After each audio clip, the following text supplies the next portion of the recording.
Buenas noches. Prácticamente ya iniciamos, ¿verdad? Estamos en la hora observando que varios estudiantes han enviado captura y eran las 5:59. Profe, Inicio a las 6 de la tarde. O sea que estoy con 2 minutos, pero iniciando bien. Para las personas que se me conectaron a las 6:59, la sesión comienza a las 6 de la tarde, que estamos bien. Bien, ya hoy se hizo revisión paso del examen, hice revisión de algunos casos también, de algunas tareas que todavía no estaban revisadas, lo que es la asistencia, y ya pueden ver sus notas. Todavía conversación con el profesor Zavala, porque estaba viendo lo de la solvencia, para que miren, voy a ver esta situación el día de mañana, pero prácticamente he iniciado sesión todavía. Después voy a revisar después voy a revisar lo que es la solvencia, pues mañana, para entregar las notas. Tenía 2 casos específicos, 2 estudiantes que no se presentaron a hacer examen. Hoy me un caso, pero otro caso, pues, prácticamente que no, ni al privado, bueno, cada quien su responsabilidad, ¿verdad? Se escucha entrecortado, no sé si es la señal, pues, pero la verdad es de que, bueno, aquí estamos. La sesión, hablando de lo que concierne a la continuidad de la asignatura, trabajando específicamente con lo que es el principio de la justicia, que estuvimos viendo, que de alguna manera también se lo abordé hoy. Si ya visualizaron a lo mejor repositorio, creo que hoy hablaba con el profesor Zavala y me mencionaba que no la ha colocado Ernesto, entonces, pero por lo menos vamos a desarrollar la clase. Trabajando hoy siempre con la misma unidad que tiene que ver con ética y práctica profesional, y cómo nosotros como futuros educadores o futuros docentes vamos a aplicar estos principios de la ética dentro de lo que es el principio de beneficencia y el principio de la justicia. Me gustaría que hiciéramos la clase conversacional porque esto es parte, ¿no? Esto es un compartir, esto no es que solamente ver estas cosas, sino que la idea de estas sesiones virtuales es que haya interacción entre y los estudiantes. Para explicarles un poquito lo que se trabajará hoy, tienen un video complementario sobre análisis de los principios de la ética profesional que lo visualicé después para poder establecer un conversatorio. A trabajar lo que es la lectura del principio de beneficencia y los principios de autonomía y justicia. Y está una primera tarea, ¿verdad? Hoy. Entonces, dentro de lo que es profesional, hablando de los principios, sabemos que existen diferentes principios que son fundamentados y que están en el accionar de todo profesional, de la forma en que éste actúa y de la forma moral en que se va a manifestar. Entonces, muchacho, más allá de todos estos códigos, ¿verdad? Códigos deontológicos que plantean algunos gremios profesionales, en un nivel mayor general y de profunda teoría, se encuentran estos tres que son realmente relacionados con el ámbito de la ética, donde estos lo que hacen como tal es normar el comportamiento en el campo de la acción socioprofesional. Y cuando hablamos de ética profesional, no solamente vamos dentro de los docentes, sino también dentro de lo que es el ámbito de cada carrera, porque todos tenemos, ¿verdad?, una propia ética, y hablamos de la ética del docente, hablamos de la ética del médico, hablamos de la ética, y cada uno de nosotros dentro de nuestras profesiones tenemos que aplicar los principios de la ética. Algunos autores plantean que estos principios, como el principio de la beneficencia, hay algunas que siempre nosotros vamos a buscar el bienestar del que tenemos en nuestras manos. En nuestro caso, pues lógico, si es educación, vamos a enfocarnos desde ese punto de vista, y no el de maleficencia, que tiene que hacer maldad a los demás. El principio de justicia y el principio de autonomía de eficiencia. Voy a compartirles pantalla para que vean qué es lo que estoy hablando. Ok, ya se las comparto. Ciencia específicamente me habla que es aquel que hace el bien en su profesión, haciendo bien su profesión. Miren qué término o qué frase más elocuente lo que nos dice acá. Un profesional ético es aquel que hace el bien en su profesión, haciendo bien su profesión. O sea, hacemos el bien, pero desempeñándonos en nuestro actuar o en nuestra profesión de la mejor manera posible. Es una excelente definición, me plantea, del principio de beneficencia que implica dos elementos complementarios que de igual manera son inseparables, como el hacer bien a la profesión, es decir, que un profesional ético es aquel que se va desarrollando en toda su actividad de manera competente y eficaz, cumpliendo adecuadamente con cada una de sus funciones. Y por otra parte, el hacer el bien en la profesión quiere decir ejercer la profesión pensando siempre en el beneficio del usuario. Y era lo que les decía yo, haciendo el bien, ¿verdad? De la actividad profesional y en el beneficio de la sociedad como tal. Hablábamos que nuestra profesión específica tiene que ver con hacer el bien en la sociedad, porque en nuestras manos pasan no solamente un estudiante, pasan un sinnúmero, no solamente un profesional. Nosotros como educadores pasan todas las profesiones por nuestras manos. Y ustedes se van a dar cuenta que en determinado momento van a encontrar con estudiantes que a lo mejor realizan otras funciones que no es docencia, que son médicos, como les mencionaba, que son abogados, que son a lo mejor han estudiado carreras de relaciones internacionales y un sinnúmero de carreras, ¿verdad? Pero por lo general, no es por lo general, la realidad es que todos los profesionales pasan por nuestras manos como educadores.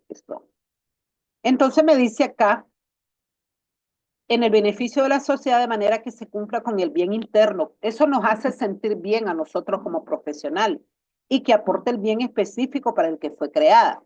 De acuerdo a lo que nos plantea específicamente material, podemos decir que estos dos pueden distinguirse para fines de análisis. Dice que estos deberían ser inseparables en la práctica porque un profesionista que busque hacer el bien con su profesión, lo que va a pretender es beneficiar a la gente y a la sociedad a través de su ejercicio profesional, pero este tendrá que hacerlo mediante una práctica actualizada, competente.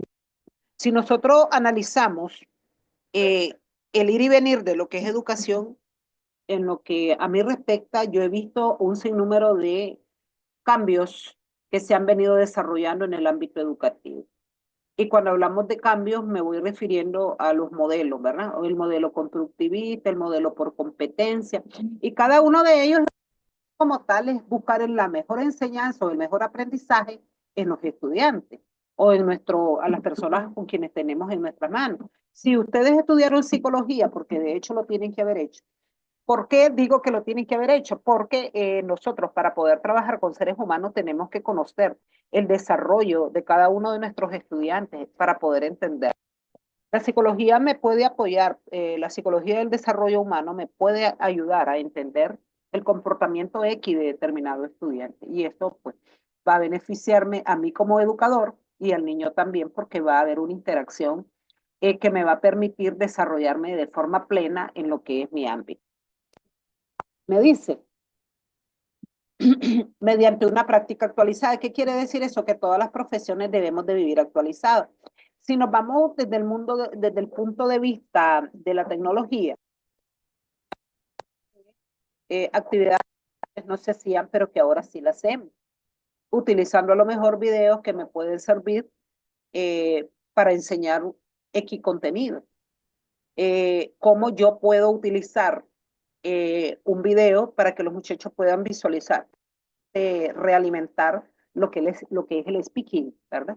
Porque en nuestro idioma o en el idioma de ustedes, algo fundamental, independientemente que no sea español, sabemos que tenemos que aplicar las cuatro habilidades del idioma. Entonces ahí hablamos de speaking, de listening y a lo mejor otros términos que ustedes utilizan en su profesión, que tienen que ver también igual con la mía. Una práctica profesional deficiente o de mala calidad Dice que es una práctica que no beneficia a las personas. Incluso lo que hace es dañar.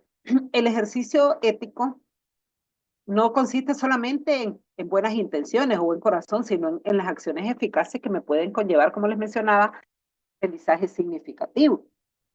Si visualizamos desde otro punto de vista, también puede entenderse como realizar bien la profesión de manera eficiente. Porque yo puedo llegar al salón de clase, poniendo un ejemplo, puedo llegar al salón de clase, pero no precisamente puedo con estar ahí. Pero ¿qué tan eficaz soy con el conocimiento que le quiero transmitir a mi estudiante? Entonces, por eso dice de manera eficiente y atinada, atinar, o sea, saber llegar, buscando hacer el mal o dañar a ciertas personas o a la sociedad en general.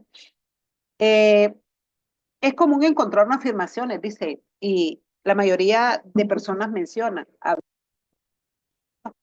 muy buenas huellas, pero hay maestros que nos dejan señales, unas señales que nos marcaron para toda la vida. Entonces, por eso acá nos habla que hacen los profesionales muy bien preparados y técnicamente muy hábiles, pero sin formación ética y con malas intenciones. A lo mejor, docente no solamente debo de tener conocimiento, sino también que tengo que tener didáctica. ¿Y qué es didáctica? La didáctica se encarga específicamente del arte de enseñar, del arte de transmitir un conocimiento. Todos podemos ser profesionales. Yo puedo llegar a impartir clase, pero si no tengo didáctica, no puedo desempeñar. O sí lo hago, pero no sé de forma atinada, como lo dice el material. Acá me menciona, sin embargo, me dice, si se analiza este ejercicio profesional y se hace un contraste con la definición profesión, es posible que se pueda afirmar, dice, que un ejercicio eficiente de la profesión que no beneficia o que incluso daña a las personas no es un ejercicio profesional, puesto que no está cumpliendo con la función que él tiene como tal, que es, la función sería aportación de un bien a la sociedad del que prácticamente se carece si esta profesión no existiera. Líneas arriba, dice, algunos autores añaden al principio de beneficencia el de no maleficencia, que plantea que todo ejercicio profesional debe buscar a toda costa no dañar o afectar a personas, como les decía, que probablemente pueda marcar a las personas para bien o pueda marcarlas para mal. Este principio es complementario, pero ello a veces se considera, puesto que en el ejercicio de la profesión se busca el beneficio del usuario y de la parte colectiva, de parte de un conglomerado de estudiantes. Esto está implícito del hecho de que se busque no dañar. Entonces, algo de lo que estoy diciendo y luego me dice acá la formación integral y trascendente del sujeto, hasta dónde yo puedo llegar o que trascienda lo que he enseñado a mi estudiante. En el caso de ustedes, que son, van a ser educadores de lengua inglesa, en determinado momento el estudiante puede ser que se enamore de la carrera y determine también ejercer la profesión de, ya sea de docente o pueda servirle como una base de desempeño profesional, la carrera o el idioma como. Entonces, ¿hasta dónde puede trascender este sujeto? La educación dice, según la expresa Aren, la misión que tiene es mediar entre el niño y el mundo, de forma que el primero se integre en el segundo, tratando de minimizar un riesgo de rechazo que puede existir naturalmente entre ambos. Esta integración dice que pasa también por formar parte de los grupos de personas que son parte del mundo, es decir, los adultos ahora ser responsables el uno del otro. Y nosotros nos ubicamos aquí, muchachos, porque dice, implica para el educador hacerse responsable del uno o del otro. En mi cabe, y a veces nosotros conversamos, yo soy docente de secundaria y a veces comparto con mis compañeros que imparten la asignatura de inglés. Y estos niños han incursionado y tenemos estudiantes que ya han cursado toda la primaria, porque ustedes saben que ahora se imparte inglés en primaria. Entonces, el niño, lo que se espera, ¿verdad? Como competencia, es que el niño por lo menos, ¿verdad? Domine algunos aspectos del idioma, por lo menos los pronombres, por lo menos los números. Pero la realidad que, no, que se está viviendo es otra. El niño llega como que nunca ha recibido la. Entonces, ¿hasta dónde ha sido trascendente todo ese proyecto donde los niños hayan aprendido algo y lo pongan en práctica. Entonces, me gustaría que estableciéramos un conversatorio porque yo sé que algunos están en la docencia ahorita. Y nosotros podemos buscar diversas estrategias que ustedes quieren. Diversas estrategias que me pueden permitir poner en práctica todo, ¿no? Entonces me gustaría escucharlos, a ver qué opinan ustedes, hasta dónde puede trascender el maestro para que también trascendamos ante al alumno pues, como tal, en la enseñanza del idioma. No sé si alguien desea participar en esto. Hay 4 personas presentes en la clase de hoy. A Buenas ver, noches, profesora. buenas noches. Soy Liliana, Sí, dígame, Liana. sí, me gustaría participar un poco en esta área, que es un tema muy interesante. De hecho, pues siempre se espera que el maestro, una de las maneras para que el maestro trascienda como profesional, como docente cualificado, es siempre la preparación, ¿verdad? Y la preparación en la actualidad de un maestro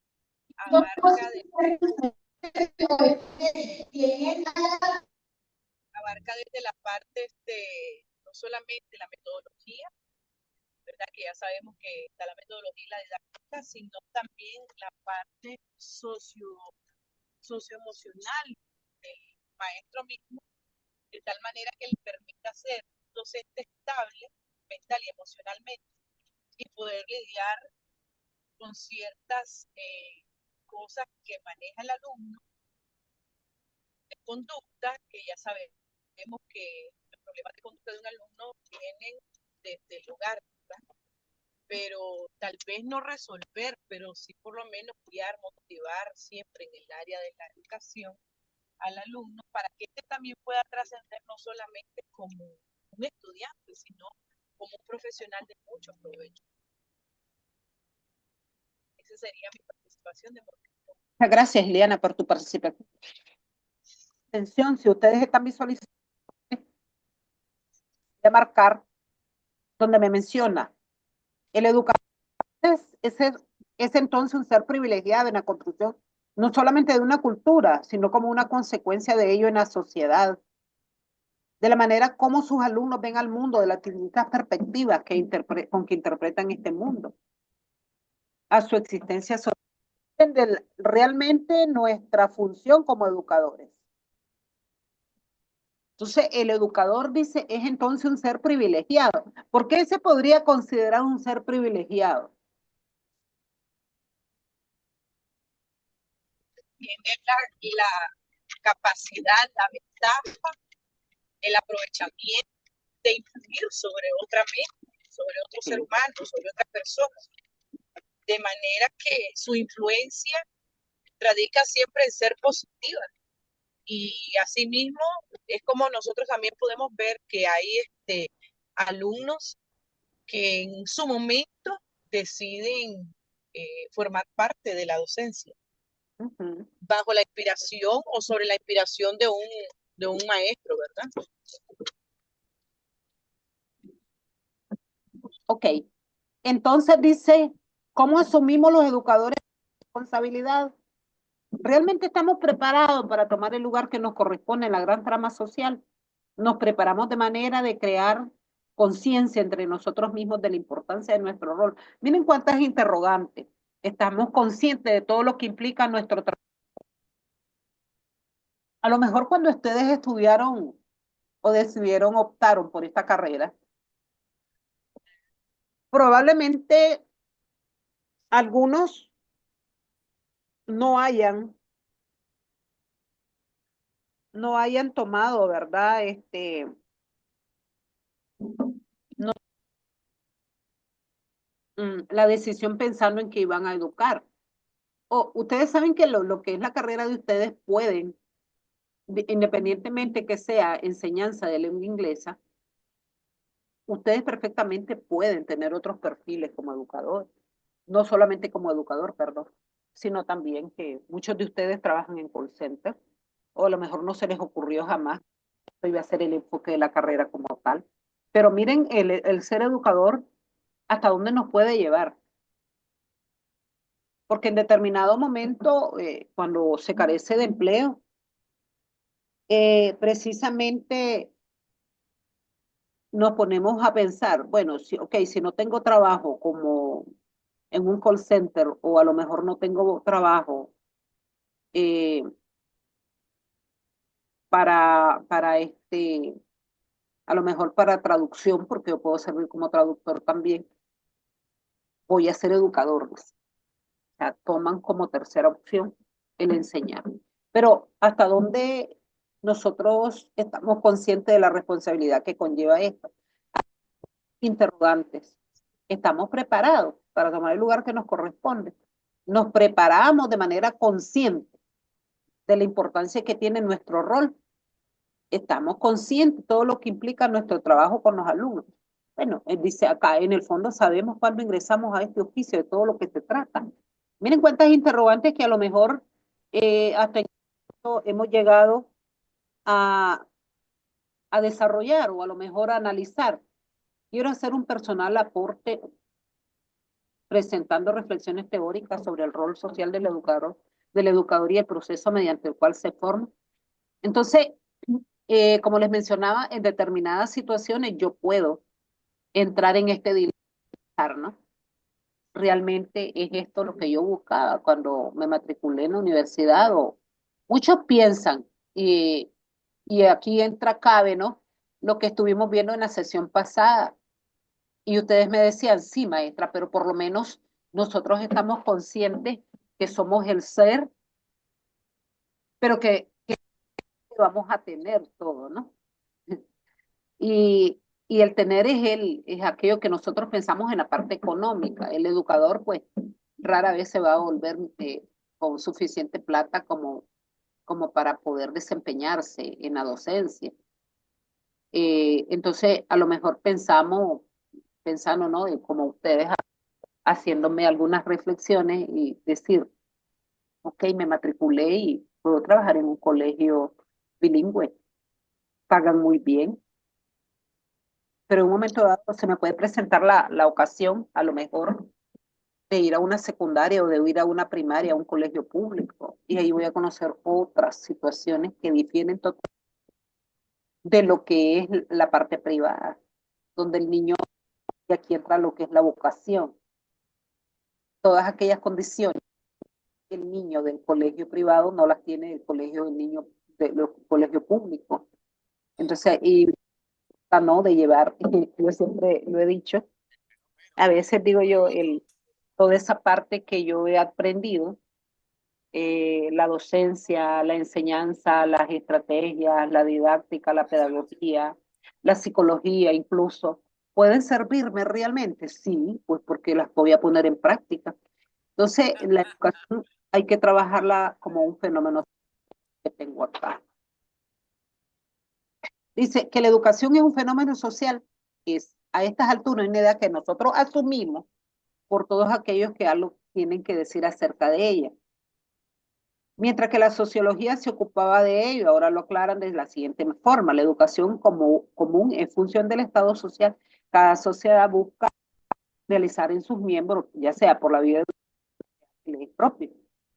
De ahí también la importancia política de la educación, la posibilidad de establecer una determinada orden social que descansa en la forma en que cada ciudadano entiende su rol que ejerce dentro de la sociedad, dentro de su organización, dentro de ellos como un sistema de relación.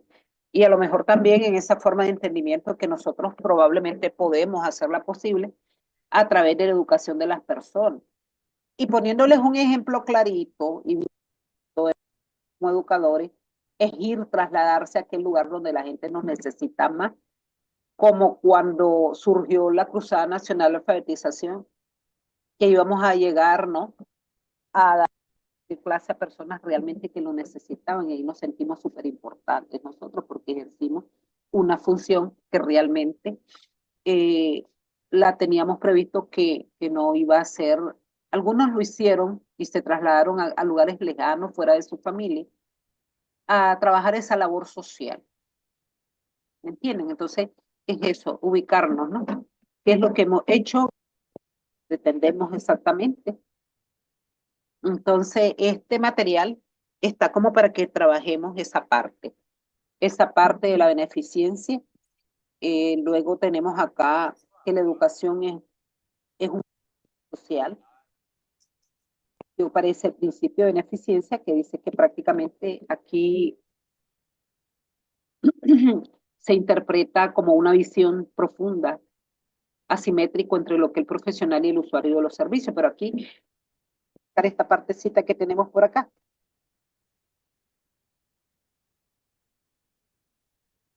dice, lamentablemente esta conciencia del educador respecto de su compromiso social ha pasado a ser, además de que ha sido una pieza de museo, un componente del cual se reniega. Las reformas educacionales, y era lo que les decía, constructivismo, la parte constructivista, que el alumno va a crear su propio aprendizaje y donde el maestro va a ser solamente un guía. La parte de las competencias, donde yo tengo que retomar cada uno de los aspectos, cada uno de los saberes de los muchachos, donde son buenos cada uno de ellos, que todos somos competentes en algo. La teoría, a lo mejor, de los grandes, la de Vygotsky, y muchas, ¿no? Que se han venido desarrollando a través del tiempo y que el maestro simplemente las va asumiendo porque no puede quedarse sumergido en un espacio donde solo sé hacer eso. Y se los digo pues porque soy educadora no de ahora y sé todos los cambios que se han venido desarrollando a través del tiempo. Entonces, hasta dónde yo puedo ejercer la función social. Las reformas educacionales han traído cambios de paradigmas a nivel social. Aquello que yo consideraba que era exacto, ahora no. Ahora yo tengo que no sumergirme en esa parte que era lo correcto y tengo que borrar ese paradigma y adaptarme a un paradigma nuevo. Cambio. Entonces acá me dice, esto va a generar entre el profesional y el usuario de los servicios. Si el profesional debe hacer el bien al usuario y la sociedad con su práctica, entonces se va a considerar que él, el que sabe y puede, y el usuario y la sociedad los que no saben ni pueden. Miren cómo es esto. Que el profesionalista es el sujeto activo del bien y el usuario y la sociedad son meros receptores, pero no es cierto. Ustedes saben que los educadores nunca vamos a encontrar a un estudiante que no sabe. Algo tiene que saber. Y aquí dice sujeto activo del bien y los son meros receptores pasivos, no es cierto, que recibirá del ejercicio profesional. Recuerden que nosotros como educadores interactuamos ante un grupo de estudiantes que no es cierto que saben, sí saben, y mucho. Y en determinados momentos tenemos que compartir esa parte, ¿verdad? Ok. Siguiéndolo con lo que tenemos previsto, los principios de autonomía y de justicia. Este es otro de los materiales. Y me dice específicamente que la vida está basada en hechos concretos, en principios y reglas. Estos principios van a guiar al, bueno, aquí habla también, ¿verdad? No solamente de ustedes, sino también de otros ámbitos, guían al profesional de la salud hacia un enfoque particular al solucionar un problema. ¿Podemos relacionarlo con nuestra situación? Sí, porque yo puedo tener un estudiante que a lo mejor tiene problemas de speaking, problemas a lo mejor de pánico escénico, hablando del idioma como tal, y le da vergüenza que los demás escuchen su pronunciación. ¿Qué estrategia yo tengo? Y tengo que evaluar el speaking. Quiero escucharlo. ¿Qué estrategia aplicaría si usted tiene que evaluar speaking y el muchacho no quiere participar? Y no puede usted darle una nota. ¿Qué haría? Vamos a ver quién me dice eso. 4 que tengo. Está participando yo y otras que los tengo por ahí que están calladitos, pero que siempre me participan. ¿Qué haría usted en una situación donde tiene que trabajar speaking y no se le da en ese momento la situación y tiene usted que evaluarlo? ¿Cómo lo evaluaría? Los escucho. ¿Quiere que mencione nombre, chicos? Alicia Galán. Alicia, ¿qué haría usted si tiene que desarrollar speaking en un salón de clase X y tiene que reportar una nota, pero el estudiante se niega a que usted lo evalúe de esa manera? ¿Qué haría? Disculpe, pero ando un poco mal. Bueno, mire, Ya que estamos hablando de los principios, autonomía y justicia, siento que como maestros tenemos que tener un balance y sin descuidar la parte de las reglas y la disciplina, ¿verdad? Así es. Entonces yo creo que tomaría en cuenta lo que está detrás de mi estudiante, ¿verdad? Primero reconocer el por qué, porque yo considero que si este estudiante jamás me presentó este tipo de cosas, es un estudiante constante y disciplinado, y pues yo en mi caso, porque yo ya fui maestra, si yo siento que la situación y puedo hablar con la directora y ser una intermediaria, porque como estudiantes somos guías de Así nuestros es. alumnos, y un estudiante que a mí me ha demostrado perseverancia, yo podría ayudarlo a ver el por qué, si hay algún un problema de socializar, que tal vez un estudiante que es buenísimo haciendo ensayo, escribiendo, pero al desarrollarse en lo que él habla, pues él baja. Darle un chance que vea el resto, que habla después, permitirle. Si es un estudiante indisciplinado, creo que uno reconoce cuáles son las fuertes de estos estudiantes y hay estudiantes que por otro lado necesitan que lo apriete un poco. Entonces yo siento que yo actuaría dependiendo de mi estudiante, pero no soy radical.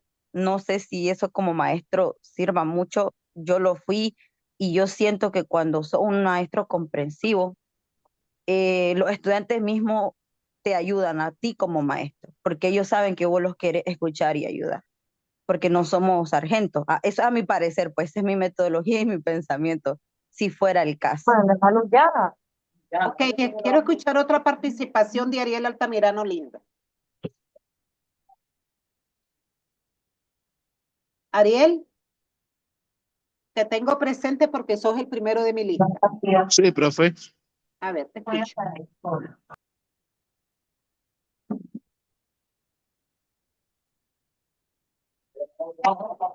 Cuestión. No la escucho bien, profe. ¿Cómo dice? ¿Qué estrategia utilizarías para que un estudiante tenga que evaluar con speaking y no lo logres porque el estudiante en esto le da vergüenza que luego escuchen los demás, pero sí tenés que reflejar una nota? ¿Qué harías? Ok, déjeme ver si entendí su pregunta, porque sí está como mala la señal. Me dice que si tuviera un estudiante que le tengo que enseñar la práctica del speaking y no lo logra, le tengo que dar una nota. ¿Cuál sería mi posición? Así es. Así es, correcto. ¿Qué estrategia utilizarías? Creo que muchas veces en esta parte del inglés, el speaking, en esta parte que es la práctica, tiende a ser un poco más de vergüenza para los estudiantes. Un porcentaje, digamos, de un 30%, 40%, me atrevería a decir, siempre es por vergüenza que no lo hacen en público. Entonces, lo que yo tomaría sería como una tipo de entrevista ya privada con él o ella, para así verificar de que si es algo de que le da pena hablar en público con sus compañeros o si en verdad no sabe nada en lo absoluto. Eso creo que sería el primer paso. Ya para darle una nota, pues ya sería en base a lo que yo mire en esa situación. Excelente. Son dos posturas totalmente diferentes las que escuché. Y sí, es cierto. Y se los digo porque estas son estrategias que en determinado momento nosotros tenemos que aplicar como educadores, porque yo tengo que reflejar una nota, pero también tengo que determinar si el nivel de conocimiento del estudiante se evidencia. Entonces yo de alguna manera lo tendría que hacer en privado para evaluarlo, ¿verdad? Porque lo tengo que... Correcto, por eso le comentaba que normalmente pues la parte de la práctica, que es el speaking, tiende a ser más de pena con un porcentaje promedio de estudiantes. Esas son estrategias, como les mencionaba. La otra maestra, la maestra me mencionaba que probablemente ella le miraría otras capacidades o otros desempeños que a lo mejor le permitirían evaluarlo. Pero en ese momento, si es el speaking lo que yo estoy evaluando, yo tengo una manera de evaluar y demostrar si el muchacho ha asimilado o es capaz de pronunciar algunas palabras como tal. ¿Me entiendes? Sí, profe. Y sí, relacionado con lo que es los principios de autonomía y justicia. Soy justo, sí, porque le tengo que dar una nota, le tengo que dar una nota y lo tengo que evidenciar. Entonces, esto es parte de los principios de la autonomía y de lo que es la justicia. Y siempre buscando la beneficencia. ¿Eh? Beneficencia se refiere a la obligación de prevenir o aliviar el daño, hacer el bien u otorgar beneficio. Porque sí, y darle la seguridad al joven a lo mejor, porque probablemente en ese momento él no va a empeñarse, pero posteriormente lo pueda hacer. Entonces yo le tengo que dar el espacio, darle la confianza para... Y habla más del principio de la salud, que usted es uno de los problemas más sentidos, y el principio de lo no maleficio, el principio, y me menciona, como hemos hablado de justicia, hemos hablado de autonomía, ahora vamos a hablar de autonomía. Esta me menciona que cada persona es autodeterminante para optar por las propias escogencias en funciones de las razones de él. Es decir, que al hacer uso de la autonomía, cada quien conduce su vida en concordancia con sus propios intereses, deseos y creencias. Y ahí donde nosotros, independientemente que él no quiera participar, yo puedo que incidir en que él lo haga de alguna manera, pero lo tiene que hacer. Un poquito en lo que es la tarea, porque casi el tiempo, pero necesita continuidad a esto, y aquí está la tarea. Dice acá, explique en 2 párrafos, cómo se relaciona el con su profesión docente, qué acciones como educador debe inculcar en sus alumnos para cumplir con el principio. Y les menciono acá este último inciso, por favor leer bien las orientaciones porque a veces no comprendemos y enviamos cosas que no corresponden con lo que tiene que ver con la tarea y ahí es donde a veces obtienen menos. Entonces, no sé si tienen alguna duda para aclararlo acá, por favor, en el tiempito que nos hace falta. Miren que está fácil, es trabajar, ¿verdad?